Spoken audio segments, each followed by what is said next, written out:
Senadores aprovam medida provisória da reforma administrativa e não mudam o texto que veio da Câmara. Comissão de Assuntos Econômicos rejeita a obrigatoriedade de extintor de incêndio em carros de passeio. Aprovado o relatório da MP que autoriza pagamento de auxílio a famílias de Brumadinho. Destaques desta edição do Senado Notícias.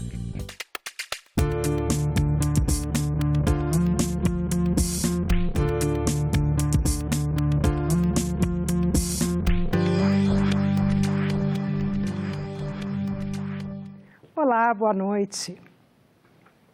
O plenário aprovou agora há pouco a medida provisória que reestrutura os ministérios. O Congresso manteve o COAF vinculado ao Ministério da Economia, contrariando o texto original da MP. O objetivo foi evitar que a reforma administrativa deixasse de valer por não ser sancionada até o dia 3 de junho.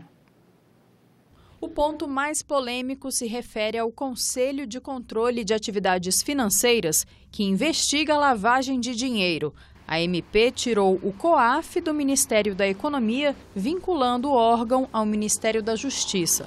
Mas tanto a comissão mista que analisou o texto, o plenário da Câmara e agora o do Senado desfizeram essa transferência, o que gerou insatisfação de parte da sociedade e dos parlamentares. A bancada do Cidadania decidiu aceitar o pedido respeitoso do presidente da República, mas faz questão de registrar que erra o presidente. Temos maioria seguramente nessa casa para fazer a correção que as ruas pediram. Não será feita pelo desejo do presidente Jair Messias Bolsonaro. É importante registrar para que as redes sociais, para que os robôs, para aqueles seguidores fanáticos assinalem na sua cabeça com toda clareza. Quem não quer o COAF no MJ é Jair Bolsonaro. Amanhã é quarta-feira. Os deputados não vão trabalhar numa quarta-feira? Vão esvaziar o plenário numa quarta-feira ou não vão trabalhar? Quantas vezes nós ficamos aqui no Senado, até de noite, esperando que a Câmara votasse uma medida provisória para que nós pudéssemos votar em seguida. Mas nem todos os senadores concordaram. O ministro Sérgio Moro entrou em contato comigo já pela manhã, o ministro Paulo Guedes, e depois propriamente conversa com o presidente da República. O presidente manifestou com os seus ministros de tal forma que eventual apresentação de destaque que podia ser feito pelo PSL ou por mim, o entendimento foi da retirada em nome do Brasil, em nome de uma estrutura administrativa. Deixar o COAF na Fazenda é correto, porque é assim que acontece no mundo inteiro. Se nós colocarmos o COAF no Ministério da Justiça, nós vamos estar declarando que ele é um órgão de inteligência policial. Sabe qual é a consequência? Os congêneres do COAF nos outros países não vão interagir com o Brasil. Antes das votações no plenário, os senadores haviam recebido das mãos de representantes do movimento MUDE mais de 250 mil assinaturas pedindo que aprovassem a subordinação do COAF ao Ministério da Justiça. Nesse momento, eu e a Rose fazemos a entrega simbólica dessas mais de 250 mil assinaturas do povo brasileiro que se mobilizou para dizer o que eles querem. E pedimos para que o plenário do Senado e, posteriormente, também, quem sabe, o plenário da Câmara ouça a voz da população e deixe que o COAF permaneça no Ministério da Justiça. Mais um acordo fechado nesta terça-feira em um café da manhã que contou com a participação do presidente do Senado, outros parlamentares e representantes do Poder Executivo foi fundamental para a manutenção do COAF no Ministério da Economia. O presidente da República, Jair Bolsonaro, entregou uma carta ao senador Davi Alcolumbre, abrindo mão da ligação do órgão ao Ministério da Justiça, com a assinatura do próprio ministro Sérgio Moro, do ministro da Economia, Paulo Guedes, e do ministro da Casa Civil, Onyx Lorenzoni. Em troca, Bolsonaro pede a conclusão da votação da MP. O saldo do café da manhã desta manhã foi altamente positivo, porque estabelece uma continuidade do diálogo estabelece uma construção de uma harmonia. Além da decisão do COAF, o texto final da MP também foi contrário à vontade inicial do governo de transferir a Fundação Nacional do Índio do Ministério da Justiça para o recém-criado Ministério da Mulher, da Família e dos Direitos Humanos. Além disso, a demarcação de terras indígenas volta a ser competência da FUNAI e não do Ministério da Agricultura, como estava estabelecido pela medida. O secretário de Comunicação Social do governo Bolsonaro apresentou hoje de manhã as prioridades da pasta na Comissão de Transparência, Governança, Fiscalização e Controle e Defesa do Consumidor. Ele afirmou que o governo quer diversificar a destinação da verba de propaganda oficial. Weingarten, que está há 45 dias no cargo, disse que a Secretaria de Comunicação vai falar sobre o que o Brasil tem de bom e também qualificar os gastos que faz. O orçamento disponível para a pasta é de 108 milhões de reais. Esse será o mote da SECOM, que são os investimentos responsáveis, os investimentos de comunicação que certamente vão dar retorno multiplicado em cima de cada real investido. O governo investe cerca de 60% em propagandas na televisão, mas foi enfatizado que o fortalecimento da mídia regional é uma prioridade. Se a gente não tiver uma distribuição grande, equilibrada, necessária, a gente se torna um país de uma voz só.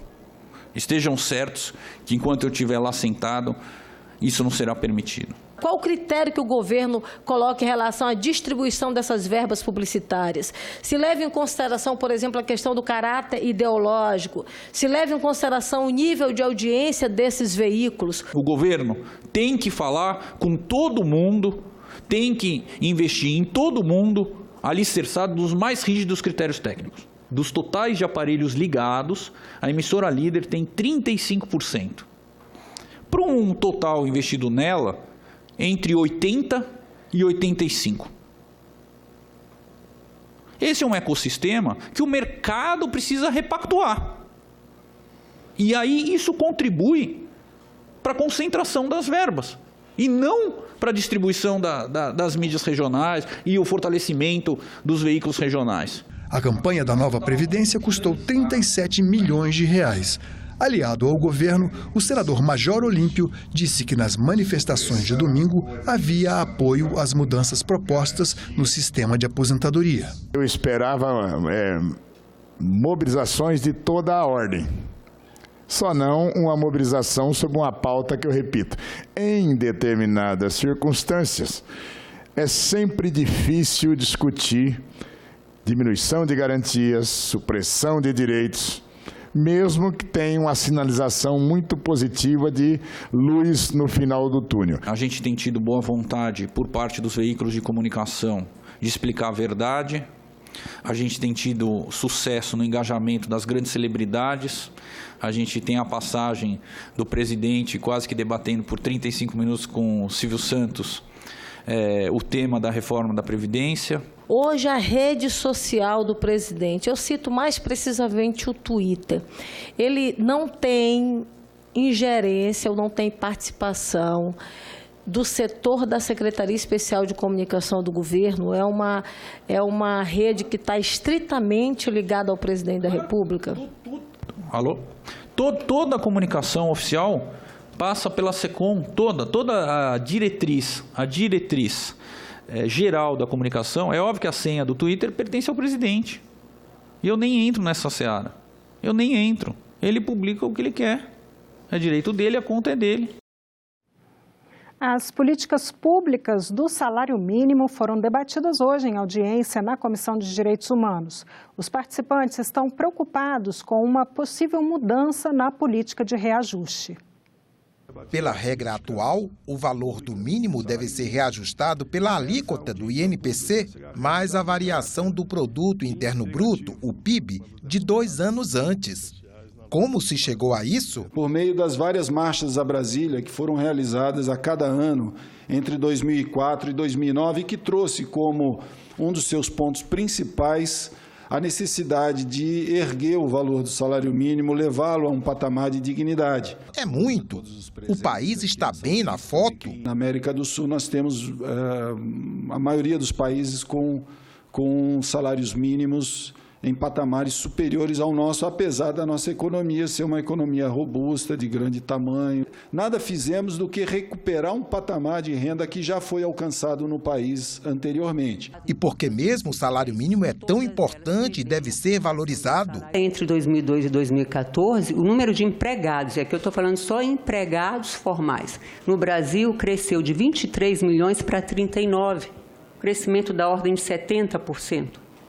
E foi justamente o período de maior valorização do salário mínimo.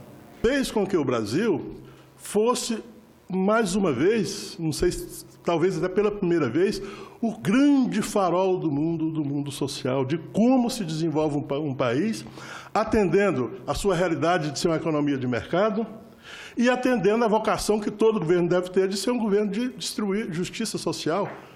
Para essas debatedoras, a sociedade deve ficar alerta contra retrocessos numa política que estaria dando certo e que está presente nas constituições desde a Carta de 1934. De 1988, ela é mais abrangente e ela abriu o leque, explicitando exatamente quais seriam essas necessidades que o salário mínimo deveria atender ao trabalhador e à sua família.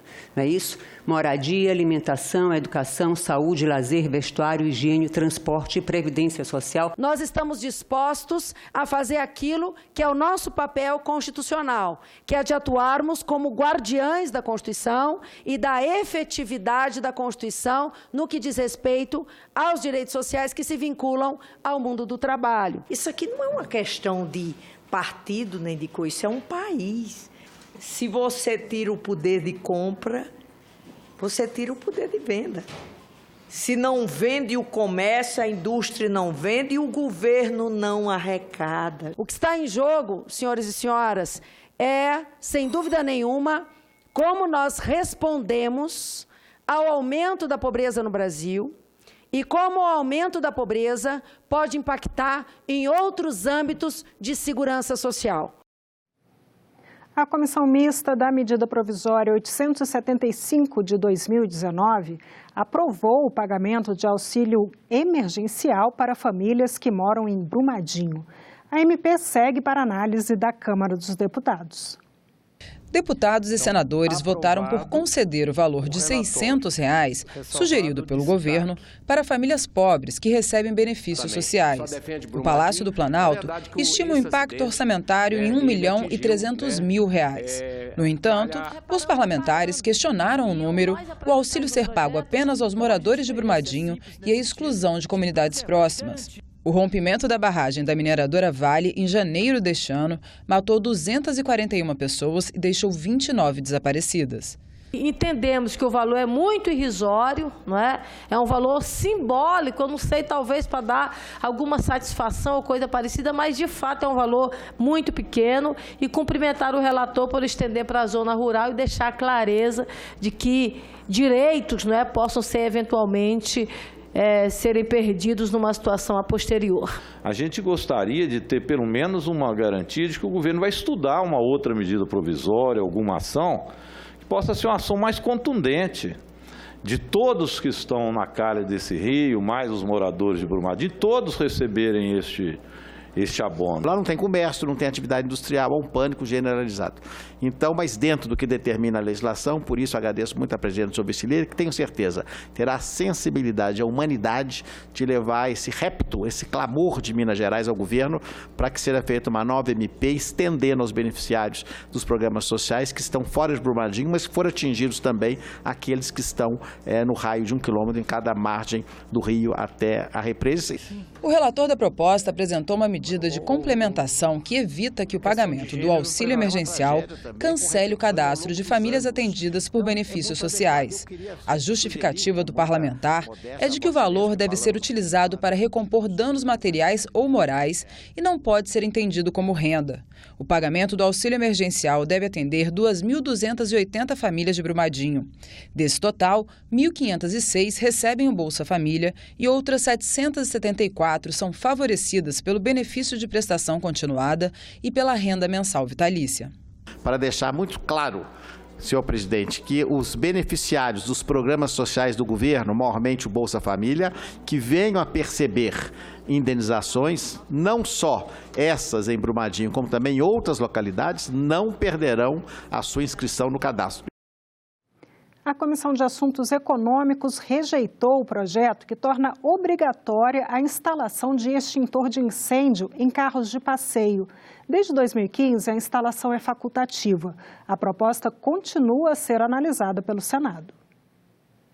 Até 2015, o uso de extintores de incêndio era obrigatório em todos os veículos. Mas uma resolução do CONTRAN, Conselho Nacional de Trânsito, tornou facultativo o uso do equipamento em veículos de passeio particulares. A obrigatoriedade do extintor ficou valendo apenas para veículos que fazem transporte de passageiros. Segundo uma pesquisa da Associação Brasileira de Engenharia Automotiva, no ano 2000, dos 2 milhões de sinistros cobertos pelas seguradoras de veículos brasileiras, 800 foram incêndios. Em apenas 24 casos, os extintores foram utilizados. A proposta que veio da Câmara pretendia voltar a incluir o extintor entre os equipamentos obrigatórios de todos os veículos. O relator, senador Stevenson Valentim, deu parecer contrário à proposta. Não existe uma estatística como existe do cinto de segurança, 45% para quem está na frente, 75% para quem está atrás, o encosto de cabeça para não quebrar o pescoço. São critérios de segurança, itens de segurança que foram comprovados a sua eficácia para a vida da pessoa. Já o extintor não foi comprovado que defende a vida, e sim defende o patrimônio. O senador veneziano Vital do Rego apresentou um voto em separado pela aprovação do texto. Infelizmente, em se tratando da vida das pessoas, não podemos deixar que o uso dos extintores de incêndio veiculares seja facultativo, ao meu ver. Como a obrigatoriedade da presença do extintor envolve custos aos proprietários dos veículos, muitos têm deixado de adquiri-los para evitar gastos financeiros adicionais, convenhamos, bem modestos. Foram muitos argumentos contra e a favor da volta do equipamento nos carros. Eu mesmo, com a minha família, em um momento onde o extintor não só ajudou a salvar vidas, como também o patrimônio. Portanto, eu nesse caso, acompanho o senador veneziano. Os Estados Unidos é simplesmente livre e voluntário. Por que eu estou dizendo Estados Unidos? Não é porque o nosso presidente gosta de copiar os americanos, mas os Estados Unidos é uma referência em modernidade, uma referência em cuidados com a saúde, com instituições muito duradouras e estruturadas, com relação a qualquer tipo de problema no que diz respeito ao perigo à saúde das pessoas e à vida. Não vejo a necessidade de ser obrigatório. Mas prevaleceu o voto do relator, contrário à proposta, que será analisada agora pela Comissão de Transparência, Fiscalização, Controle e Defesa do Consumidor. A instituição fiscal independente do Senado instalou hoje o Conselho de Assessoramento Técnico da entidade. O objetivo é dar mais transparência às contas públicas do país. Em 3 anos de atuação, a IFE se tornou referência na avaliação da forma como o governo utiliza os recursos.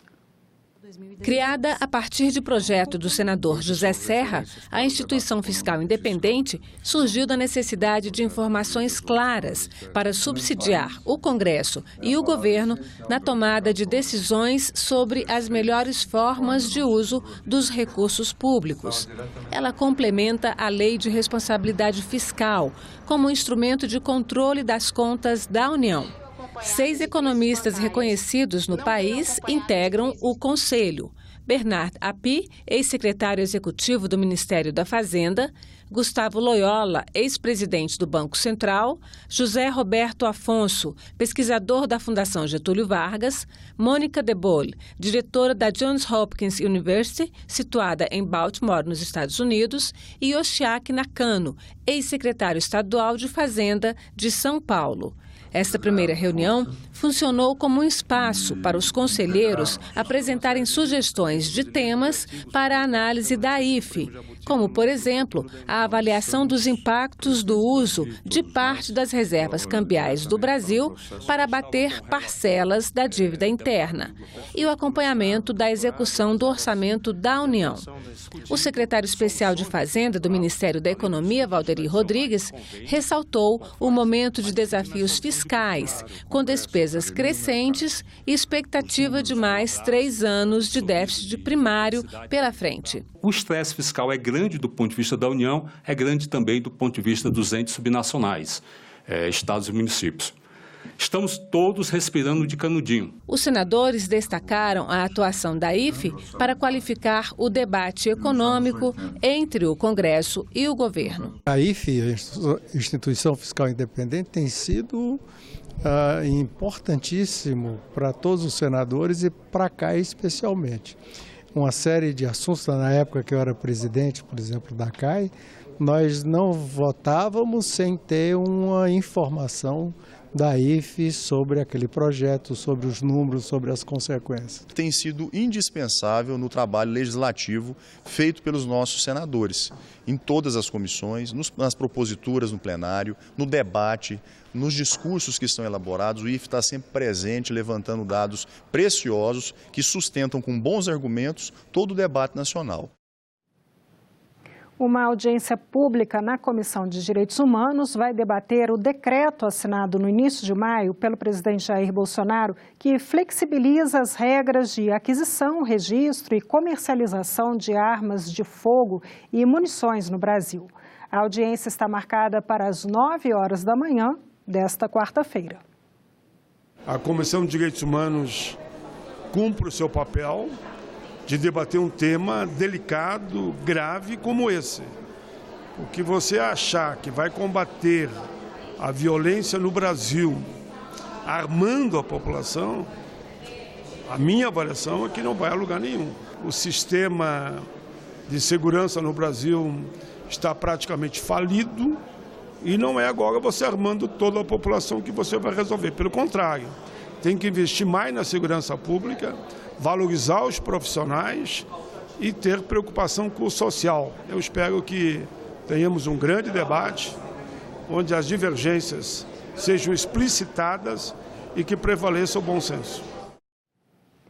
E a comissão especial criada para acompanhar a reforma da Previdência, que está em tramitação na Câmara dos Deputados, se reúne amanhã, às 14h, para debater a proposta. Essa comissão tem como objetivo acompanhar antecipadamente o que está acontecendo na Câmara, para que haja já uma convicção mais formada quando o projeto chegar aqui depois de aprovado na Câmara. Nós vamos ter uma segunda audiência em que um dos pontos polêmicos vai ser discutido, que é a reforma dos militares, ao mesmo tempo que vamos tentar atualizar com que em que nível estão as discussões na Câmara hoje para atualizar os nossos senadores. 2 audiências públicas nesta semana vão debater os efeitos da ação do homem sobre o meio ambiente. A primeira aconteceu hoje, mas os convidados não acreditam no chamado aquecimento global da Terra e alertam para o que acreditam ser um movimento das grandes potências para impedir o crescimento econômico dos países em desenvolvimento. O planeta está mudando. Para pior, secas prolongadas e inundações que provocam tragédias urbanas. Florestas são desmatadas e as queimadas ajudam a compor um cenário de preocupação. Cientistas apontam o aquecimento global como vilão para o que pode vir pela frente. Quem já não ouviu falar no efeito estufa? Maior quantidade de dióxido de carbono na atmosfera, mais quente o nosso planeta. Será? Para os especialistas ouvidos pelas comissões de Meio Ambiente e Relações Exteriores, não há comprovação científica nem para o chamado aquecimento global, nem para as previsões de futuras catástrofes naturais. Se esquentou é a mudança climática, se esfriou é a mudança climática, derreteu, congelou, secou, choveu, desertificou, explodiu, tudo é mudança climática. Aí vem o terrorismo climático. Aumento de catástrofes. Sempre ocorreram. Se vocês acham que Teresópolis, a região serrana do Rio, foi uma catástrofe em 2011, janeiro de 1967, na Serra das Araras, morreram mais de 1.800 pessoas. Então, catástrofes sempre existiram, com clima frio ou quente, e vão continuar. Agora a pergunta é, o clima está mudando? Está. E o pior é o seguinte, é para um resfriamento global e não para um aquecimento. Então, o que motivaria as previsões alarmantes de inúmeros organismos internacionais? Nós já estamos com 66,3% do nosso país bloqueado. E eles querem que chegue à meta de 80%. Tá? Brasil, só com as unidades de conservação e terras indígenas, já tem 30,2%. Um terço praticamente do país está intocado por causa só dessas duas aqui. Reduzir as emissões vai fazer com que a geração de energia seja menor. E 80% da matriz elétrica do mundo, hoje, ainda depende do petróleo, do carvão mineral e do gás natural. Para quem não tem recursos hídricos, para quem não tem outro tipo de recurso. Significa que mais de 160 países no mundo continuariam na miséria. O que as ações do homem efetivamente pode causar impacto em loco? A gente pode realmente desmatar a Amazônia, professor? Em princípio, sob o ponto de vista climático, sim. Em princípio, sim. O ponto principal nisso tudo é que aqui nós estamos discutindo clima global. E o homem não tem condições de afetar o clima global. Eu também não sei se as apresentações têm cunho científico. Se são estudos isolados, movidos por uma convicção humana, natural, que toda pessoa pode ser a favor ou contra. Pareceu bastante levantado como a narrativa da fé. A reserva Yanomami foi por solidariedade cristã aos índios da reserva? Conversa. Todos nós sabemos. Fizeram o que fizeram com a reserva Yanomami porque lá embaixo tem riqueza e não podemos mexer. Então, para mim, está claro. Há um movimento de transformar organismos internacionais em governos supranacionais e que tem um claro interesse de dominar os recursos naturais do planeta. Mas e a posição do Brasil em relação ao Acordo de Paris, que estabelece metas de emissão de gases do efeito estufa? Foi tomada uma decisão, num nível muito elevado, de que o Brasil permaneceria, por enquanto, no Acordo de Paris. E há também uma indicação a manifestações do governo, do atual governo brasileiro, o governo do presidente Bolsonaro, de que o Brasil cumprirá as obrigações assumidas até o momento. A segunda audiência pública conjunta promovida pelas Comissões de Meio Ambiente e Relações Internacionais acontece na próxima quinta-feira, às 10 da manhã. E nós ficamos por aqui. Você pode rever as reportagens desta edição na nossa página na internet, senado.leg.br/tv. Muito obrigada pela companhia. Continue sintonizado aqui na TV Senado.